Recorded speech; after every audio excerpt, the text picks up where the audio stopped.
was.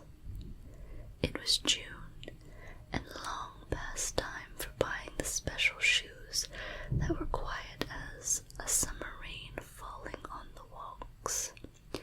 June and the earth full of raw power and everything, everywhere in motion. The grass was still pouring in from the country, surrounding the sidewalks, stranding the houses. Any moment the town would capsize, go down, and leave not a stir in the clover and weeds. And here Douglas stood, trapped on the dead cement and the red brick streets, hardly able to move. "Dad," he blurted it out. "Back there, in that window, those cream sponge Paralightfoot shoes." His father didn't even turn. "Suppose you tell me why you need a new pair of shoes. Can you do that?" "Well, it was because they feel the way it feels every summer when you take off your shoes for the first time and run in the grass. They felt like it feels sticking your feet out of the hot covers in winter time to let the cold wind from the window blow on them suddenly, and you let them stay out a long time until you pull them back in under the covers again to feel them like packed snow. The tennis shoes felt like it always feels the first time every year, wading in the slow waters of the creek and seeing your feet in the water below, half an inch further downstream, with refraction than the real part of you above water." "Dad," said Douglas, "it's hard to explain. Somehow the people who made tennis shoes knew what boys needed and wanted. They put marshmallows and coiled springs in the soles, and they wove the rest out of the grasses bleached and fired in the wilderness. Somewhere deep in the soft loam of the shoes, the thin, hard sinews of the buck deer were hidden. The people that made the shoes must have watched a lot of winds blow the trees and a lot of rivers going down the lakes. Whatever it was in the shoes. It was summer." Douglas tried to get all this in words. "Yes," said Father, "but what's wrong with last year's sneakers? Why can't you take them out of your closet?" Well, he felt sorry for the boys who lived in California, where they wore tennis shoes all year and never knew what it was to get winter off your feet, peel off the iron leather shoes all full of snow and rain, and run barefoot for a day, and then lace on the first new tennis shoes of the season, which was better than barefoot. The magic was always in the new pair of shoes. The magic might die off by the 1st of September, but now, in the late June, there was still plenty of magic, and shoes like these could jump you over trees and rivers and houses, and if you wanted, they could jump you over fences and sidewalks and dogs. "Don't you see," said Douglas, "I just can't use last year's pair." 4 last year's pair were dead inside. They had been fine when he had started them out last year, but by the end of summer every year, you always found out, you always knew, you couldn't really jump over rivers and trees and houses in them, and they were dead. But this was a new year, and he felt that this time, with this new pair of shoes, he could do anything at all. They walked up the steps to their house. "Save your money," said Dad. "In 5 6 weeks. Summer'll be over. Lights out with Tom asleep. Douglas lay watching his feet, far away down there at the end of the bed in the moonlight, free of the heavy iron shoes, the big chunks of winter fallen away from them. Reasons. I've got to think of reasons for the shoes. Well, as anyone knew, the hills around town were wild with friends, putting cows to riot, playing barometer to the atmospheric changes, taking sun, peeling like calendars each day to take more sun, to catch those friends. You must run much faster than foxes or squirrels.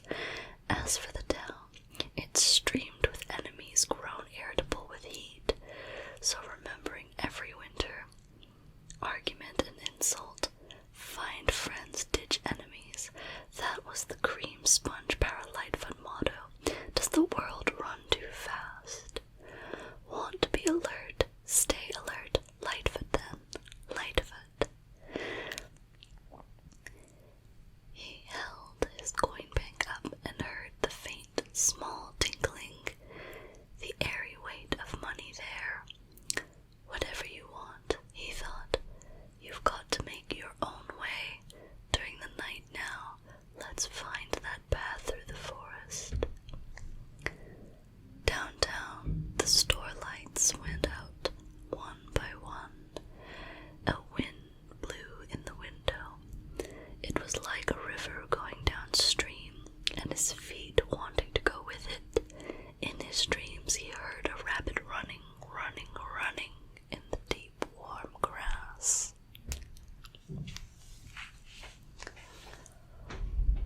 Old Mr. Sanderson moved through his shoe store as the rider of a pet shop must move through his shop, where are kenneled animals from everywhere in the world, touching each one briefly along the way.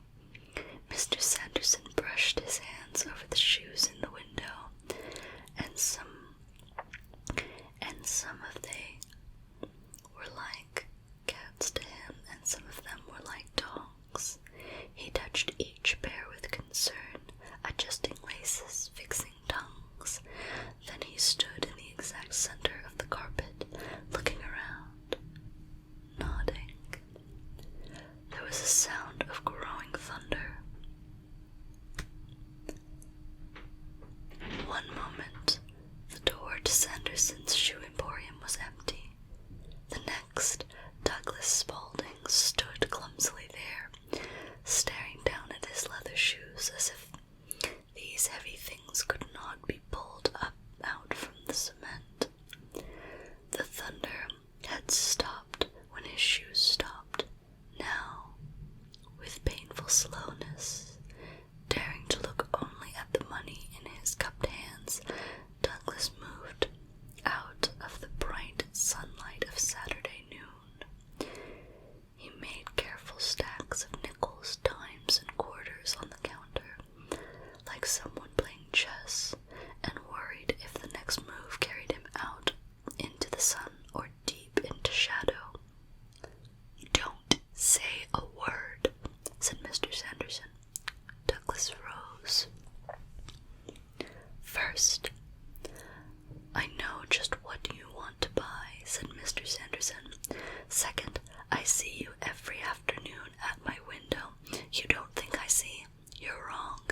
Third, to give it its full name, you want the Royal Crown Cream Sponge Lightfoot tennis shoes, like menthol on your feet. Fourth, you want credit."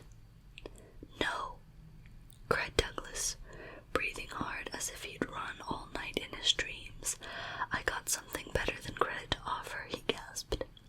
"Before I tell Mr. Sanderson, you got to do me one small favor. Can you remember when was the last time you yourself wore a pair of Lightfoot sneakers, sir?" Mr. Sanderson's face darkened. "Oh, 10, 20, say 30 years ago." "Why?" "Mr. Sanderson, don't you think you owe it to your cousin customers, sir, to at least try the tennis shoes you sell for just 1 minute so you know how they feel. People forget if they don't keep testing things. United Cigar Store man smokes cigars, don't he? Candy store man samples his own stuff. I should think so. You may have noticed, said the old man, I'm wearing shoes, but not sneakers, sir. How are you going to sell sneakers unless you can rave about them? And how are you going to rave about them unless you know them? Mr. Sanderson backed off a little distance from the boy's fever, one hand to his chin.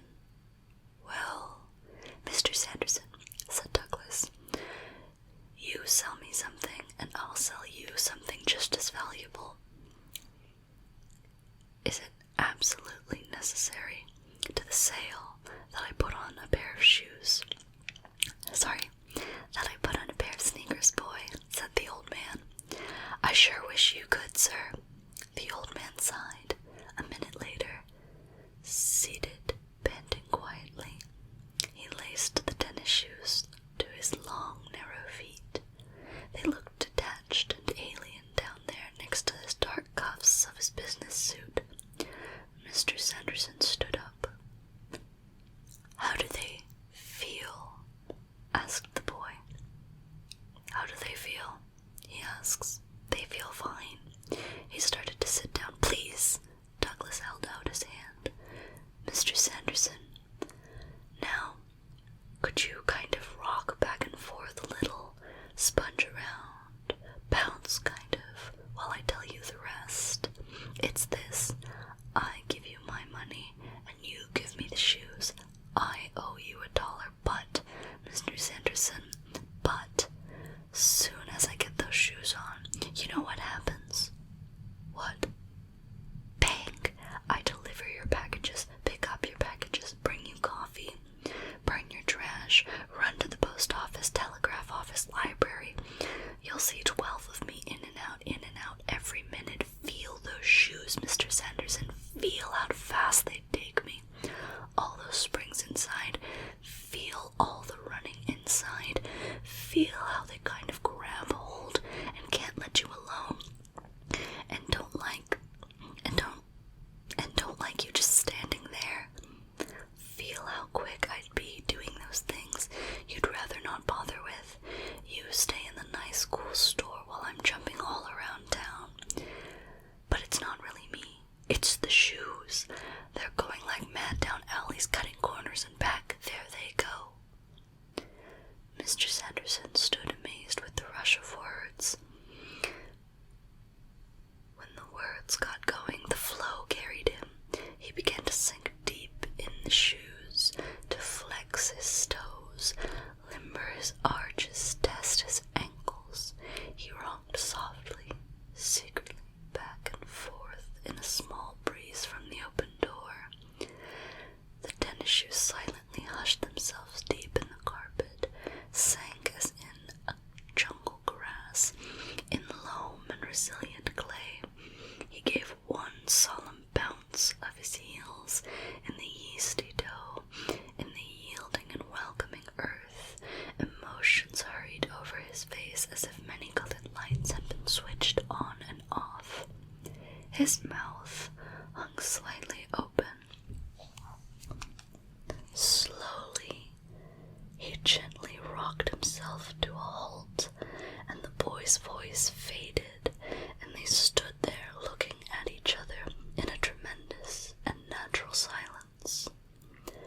A few people drifted by on the sidewalk outside in the hot sun. Still, the man and the boy stood there, the boy glowing, and the man with revelation in his face. Boy, said the old man at last, in 5 years, how would you like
years in the field of wheat and in the wind that was already rushing him out of the town.